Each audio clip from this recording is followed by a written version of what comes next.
Mike McCarthy, Chancellor Manukin, Barry Alvarez. The fallout just will not stop after Saturday's disaster inside Camp Randall Stadium.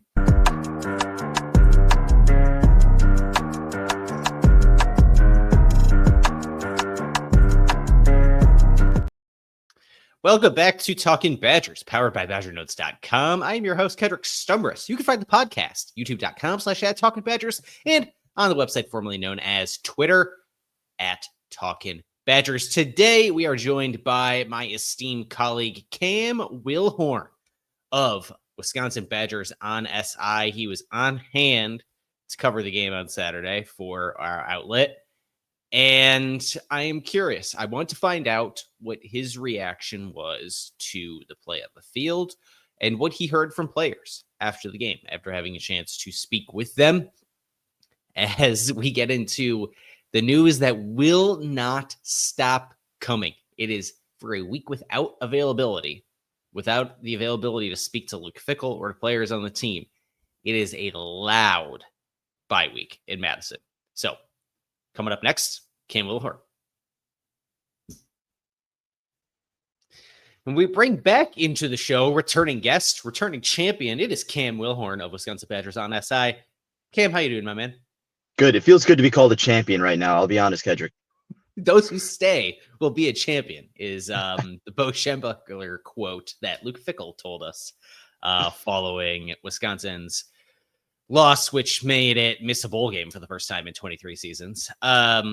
So that's not what I was setting up, but transition aficionado, we are here on Talkin Badgers. Can those who stay become a champion? Do you want me to spring that on you right away, Cam? Yeah, I mean, we're really knocking on that door, Kedrick. I don't. It's hard for me to put into words what happened at Camp Randall on Saturday, both from a support standpoint and the on-field product itself. I mean, I've grown up a Badger fan. I'm from Wisconsin, and although I've only been on the beat for, about a year now, that was far and away the worst I've experienced. It felt like the lowest point I've experienced in my lifetime of Badger football in kind of all aspects. It just hearing the boos and the Fire Fickell chants rain down as early as they did and as frequently as they did was a surprise, but also kind of emblematic of where we are right now. Yeah, this is your feeling that this is the low point. I asked Dylan Graff this on the show earlier, like between I think there are various candidates for low points going back 3 calendar years now. And I think the fact that we have to keep asking the question is the real point, rather than trying to figure out which loss is the worst. I think the fact that we have to ask the question kind of answers it.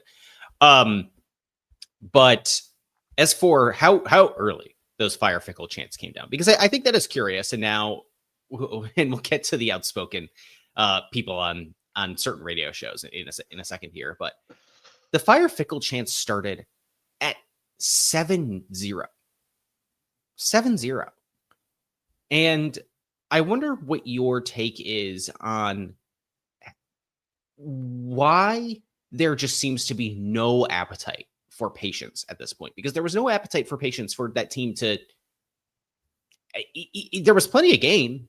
It's not like it was 7-0 with 60 seconds left on the clock in regulation. It was 7-0 and fans were ready to be done. And I wonder why you think that is. I think part of it is the lofty expectations kind of put on the program by Luke Fickell itself, but also by some of the fans. They kind of did this to themselves at points. This season wasn't really supposed to be a smashing success by any means. It was supposed to be, hey, you win the ones you need to, and you get out of it with whatever record you have and just move on. Look competitive, and that's good enough for at this point. And then you kind of just see the buildup, I feel like, through those first couple of non-conference games where, yes, they're wins, but it looks ugly. And there's really no sense of growth from, last season into this season. And in a lot of ways, also, it took a step back. You promise a vintage sort of Wisconsin team, a team that can run the ball and dominate in the trenches, and the offensive line can't block, and there's no gaps for running backs to run through. And then obviously Billy Edwards goes down, and you're playing with a underclassman quarterback with no offensive line in front of him, and it's just ugly. And it kind of comes in on both ends, where everybody had more hopes and kind of hopes that this would be the year where you start to see the pieces come together. And I mean, we're really back at square one, it feels, in a lot of ways. So let me paint a counter, like a counterpoint here. Let me paint an alternative picture to the one you just did for the sake of conversation. I truly don't know whether or not I find myself in this camp or not. But the counter argument to what you say is they're 4 games in. They have lost one game this season in which they were allegedly supposed to win. It's not as if this has spiraled out of control thus far. And there are still 8 more games on the schedule. And maybe we are looking forward, call it 6-ish weeks from now. And they've beaten Iowa. They've beaten Washington. And this is a football team with a chance to win 2 of its remaining 3 and get to a bowl game. Do you find that idea compelling? Do you think that is a possibility at this point? Yeah, I mean, it's still a possibility. The reason why I come across so negative and really don't have as much faith as I thought I would at this point in the season is because of the lack of in-season growth we've seen under Luke Fickell the last couple of years. Luke Fickell has talked a ton this season about, getting to be playing your best ball at the end of the year. And you look back last year, I mean, towards the end of the year, we're looking at the loss to Minnesota, the complete butt kickings of Iowa and Nebraska. Like, there just hasn't been that sort of progression throughout the year to give me any sort of indications that this team will be able to bounce back. I think they're not going to give up, so to say, as much as maybe happened at the end of last year.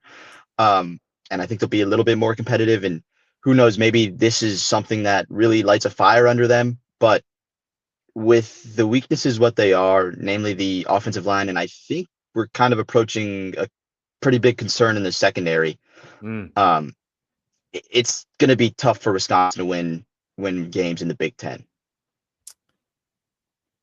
The secondary, as you mentioned it, can you chalk up a lot of what happened on Saturday to, the loss of Preston Zachman, or where do you land on just how big his presence is or was versus just the overall talent between the corners like a Ricardo Holman, who not so long ago was talked about as a potential NFL guy.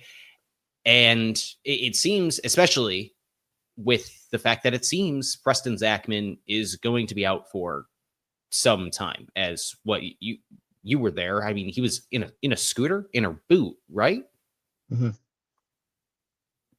Is this a Preston Zachman problem that was present?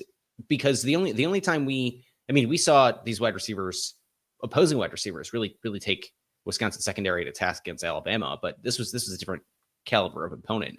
I mean, what do you make of that? What do you find the explanation of that to be? Yeah, losing Preston Zachman does hurt a ton. I mean, he's one of those. I feel like there's more corners and safeties that are getting snaps that are, strong in the run game at this point.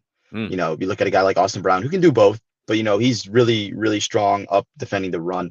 Jameer Latimer's the same way. Deani Hill the same way. If you're going to look at one, I guess, sort of defining trait, it's their ability to tackle and be physical up towards the line of scrimmage.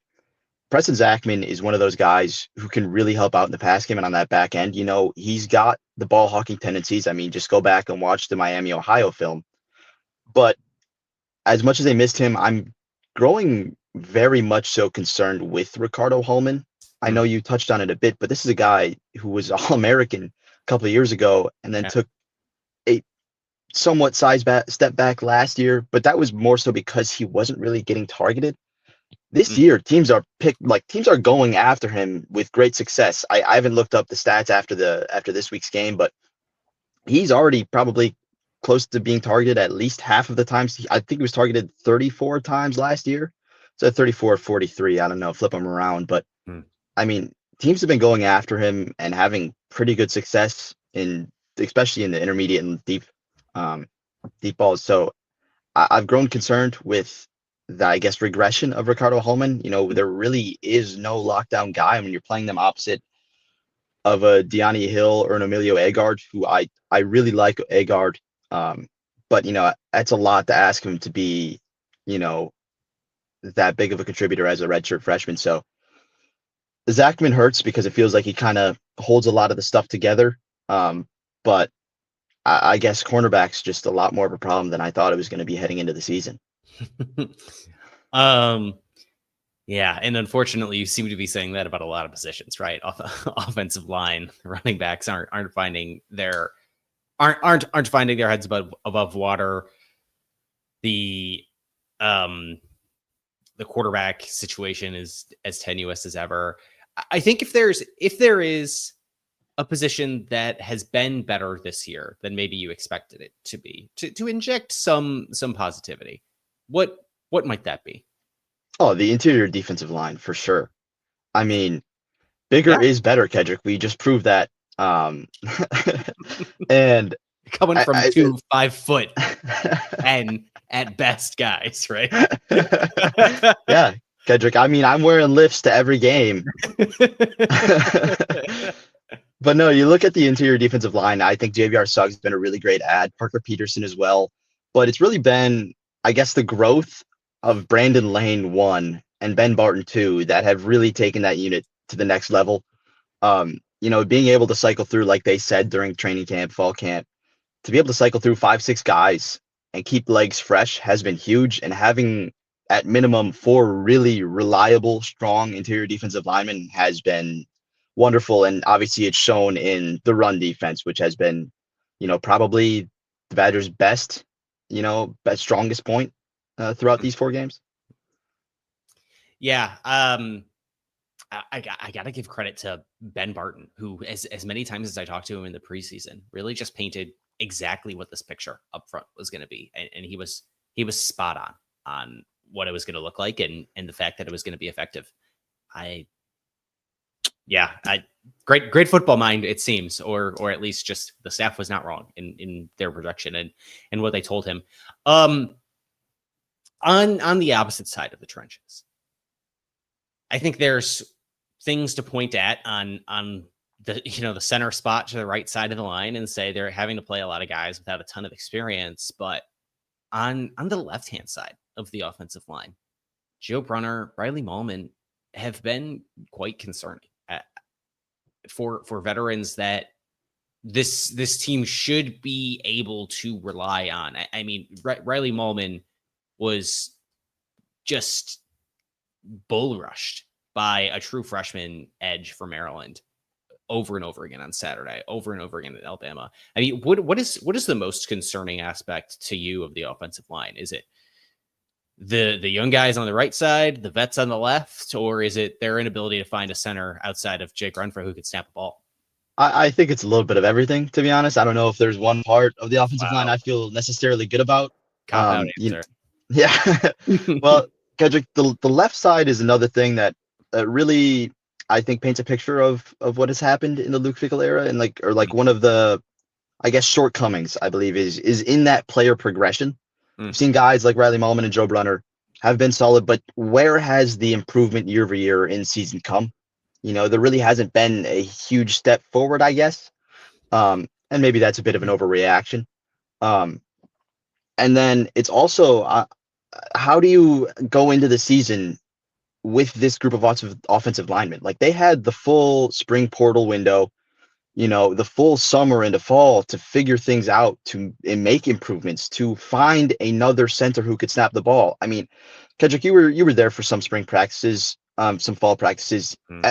Neither of them could snap the ball then, and it's still a problem now. How do you not solve some of these issues? And have these guys take those steps forward to become better? And how do you go into the season with a right guard battle between Emerson Mandel and Kerry Kadenko when neither one of them have looked good at all? Like, how do you not identify these problems early and then solve them? And then the one solution that came was after the Kevin Haywood injury, and that was Davis Heinzen, which is not a solution.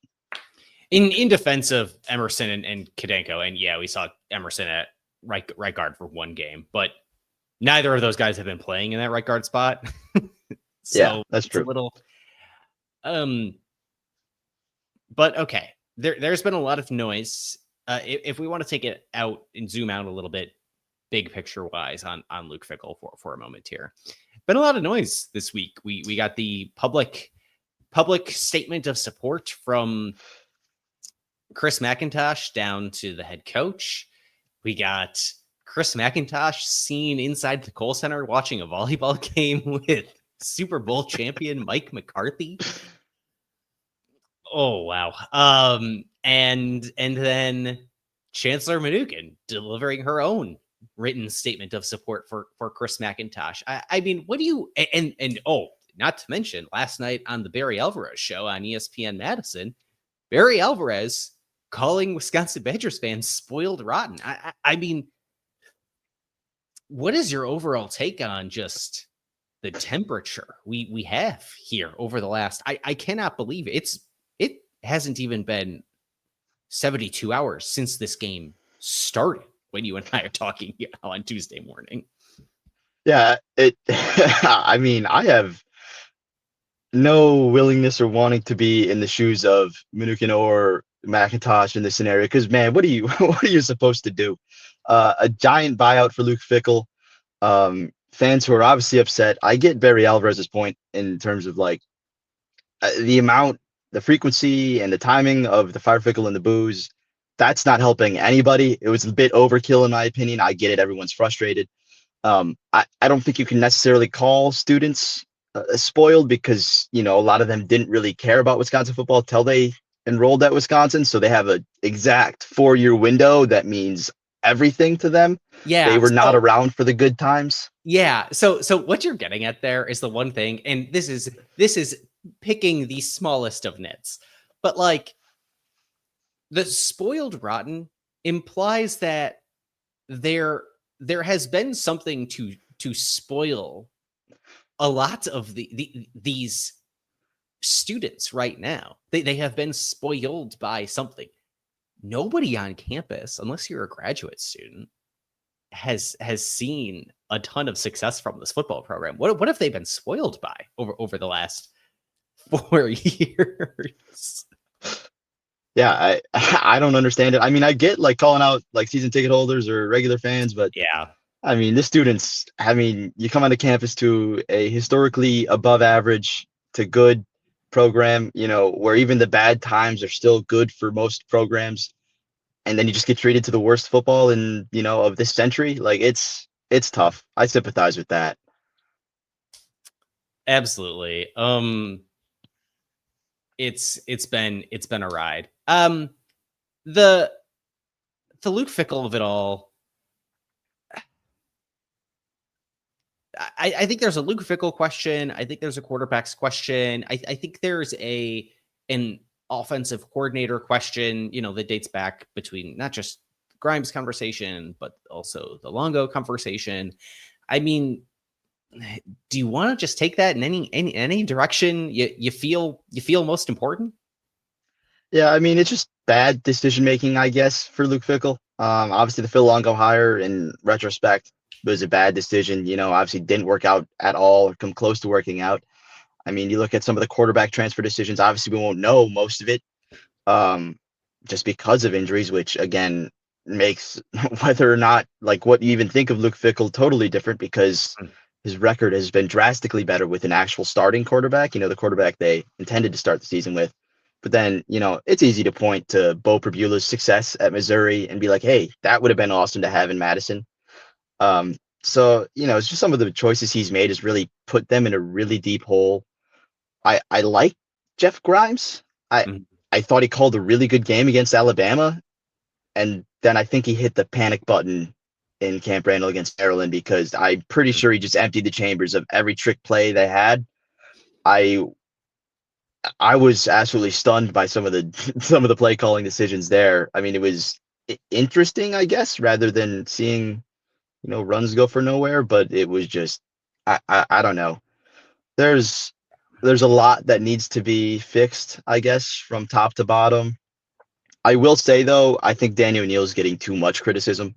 Mm. He's been put into a truly impossible spot as a underclassman quarterback in his first season at a power conference program. I mean, he wasn't projected to start the season, gets thrust in immediately week one behind an offensive line that can't block. There's no running game for him to lean on. And all of the fans are like, this is obviously, I mean, you can tell the criticism that they got, but like, I imagine he feels the weight of the world on his shoulders right now. And obviously, that doesn't excuse a lot of the stuff that he's done because, I mean, the decision making, he's obviously in over his head right now. And I think that a couple games off for him would be good to just sort of get that sort of confidence back, that feeling of, all right, this is okay back, because there was a lot of panic, I felt like, in that Maryland game. But I mean, I don't feel like you can make any like too brash of assumptions on him because he's been in a really, really difficult spot. So you say a couple games off for him may be good. I mean, is that you pointing Wisconsin in the direction of going to Hunter Simmons? I mean, it's tough because it depends on how Danny O'Neil would react to a quote unquote benching in that scenario where he's healthy, but they turn to Hunter Simmons. Which he might not be healthy, to be fair. That's true. That is another thing that will be important over this bye week. But if Billy can't go, I mean, you can, let's say Luke Fickell makes it out and goes on to the next season, starts next season as head coach. Danny O'Neil is going to be a factor into the starting quarterback conversation. And my concern is that keeping on throwing him out against really good defenses with a poor offensive line is just going to stunt his development, if anything, get him into bad habits of immediately abandoning the pocket when things get difficult. I think that is a worse play than to just let Hunter Simmons go in and see what he has. Because, I mean, he put some nice stuff on tape, albeit for SIU, goes to Lukey's. But, there's really not much to lose with putting Hunter Simmons back there. And I think it could be a benefit to Danny O'Neil down the road, whether that's at the end of this season, should we need him, or maybe years beyond. Yeah, I've made my opinion on Hunter Simmons, I think, pretty clear. I think it's, they definitely battled in camp, but Danny certainly pulled away in the last week. I don't think anybody clamoring for a Hunter Simmons after the one drive they saw against prevent defense. Yeah, let me make it very clear. It is not based on that drive. It is just the fact that Danny O'Neil mentally is not up to speed right now to be playing. I mean, missing easy reads and holding onto the ball too long and taking off when it first gets difficult in the pocket. I just don't think you can keep letting him do that, because that's just going to develop into bad habits. Holding onto the ball too long is something that's been a consistent with him since week one. That's been a consistent and a consistent thing. Nonetheless, I don't think Hunter Simmons is going to be a market improvement. And as much as Danny has held on to the ball, when he does so, he is able to do some things with his legs that I don't think Hunter Simmons can do. Although I think Hunter Simmons maybe has a better ability to deliver the ball through the air. So there's give and take. Okay, Cam, you were on hand for the game for Wisconsin Badgers on SI on Saturday, and had the opportunity to chat with a few players after the fact. And after a loss is usually a more interesting time to talk to players than after a win. I find. Who, if anybody, stuck out to you based on their reaction to the loss on Saturday that you got a chance to speak with? I mean, that's easily Aaron Witt. I mean, that was kind of rough to talk to him, but just because you could see the emotion on his face and feel, I guess, the disappointment that came off. I believe Evan Flood posted a video of it on X, but basically he was saying, Witt's been around for a long time, came off the heels of a Rose Bowl appearance, Big Ten championship, whatever you want to call it. And this program is kind of on the complete opposite end of the spectrum. So he said that he wears a lot of that burden and feels like he's let a lot of people down just for what has happened while he's been wearing the W. And I mean, it looked like he was fighting back tears talking about this because obviously it means so much to him. He's been around for 6 seasons, and to have the program, I guess, tank while he's been here. And, you know, everybody comes in to a program hoping to leave it in a better spot than when they got there. And for that exact opposite thing to happen, it was tough to watch him, you know, kind of work through those emotions and kind of verbalize them. It was very, very rough to listen to. Yeah, Aaron Witt, who of course enrolled at Wisconsin beginning in the 2020 season, and had a breakout performance in that Duke's Mayo Bowl, and it's been rough ever since. Do you think there's a chance that I mean, how do guys react to that? I don't want you to speculate about, you know, what everybody's feeling, but was there any sense of, you know, how Aaron Witt tries to carry himself forward? I feel like the overwhelming consensus was kind of just an echo of what Luke Fickell said, and that was pounding the rock, to just showing up and continuing to work, get better every day, which again isn't probably the answer that a lot of people want to hear, but is probably, in all truths and honesties, the way to go about it. I mean, there's really no other option than just to flat out show up and get better. There's 8 more games. Yeah, a lot of time. And then also, Joe Brunner talked a ton about leadership and making sure that a lot of those people in leadership positions, because, you know, Wisconsin does have, I don't remember exactly how many, but a very large, quote unquote, leadership group this season, making sure that none of those guys slip and can all stay, I don't want to say positive, but, you know, stay in those leadership roles and make a positive impact on what this team does on a daily basis, which I think is one of the more important things, because if some of those guys at the top start to slip or start to, you know, mentally check out, I think that's when things can really take a turn, which feels weird to say after what happened on Saturday, but I'd imagine it can feel worse as it keeps piling on. But I think that's somewhere where last year's team kind of really struggled, is having that leadership consistency, especially down the stretch. Cam, any closing thoughts? Anything we didn't touch on that you got to get off your chest? Can we just get a healthy Billy Edwards back? It would certainly make the discourse easier. Yeah, is that too much to ask? Is maybe like a couple games straight of a healthy starting quarterback? It would I think improve their fortunes. I couldn't hurt. I don't think so. Okay, that is Cam Wilhorn of Wisconsin Badgers on SI. Great as always to talk to you, Cam. Appreciate you joining us on Talkin Badgers. Thanks for having me on, Kedrick. Thanks again to my friend Cam Wilhorn for joining the show. Much appreciate you, Cam. We're going to be back tomorrow with some After Dark. The guys got stuff to say, and we will be live at 8:30 p.m. Central Time on Wednesday, September 24th. Until then, go check out Cam's work. I will link his work in the podcast description. You can find his articles at si.com, as well as find him on the website formerly known as Twitter. So again, After Dark tomorrow, we'll hit some Seamus Says, and if Seamus does not have much to says after he published a scathing column once again following Wisconsin's loss on Saturday. Efforting a couple more guests. We got someone in the works to help us preview the Michigan game next week.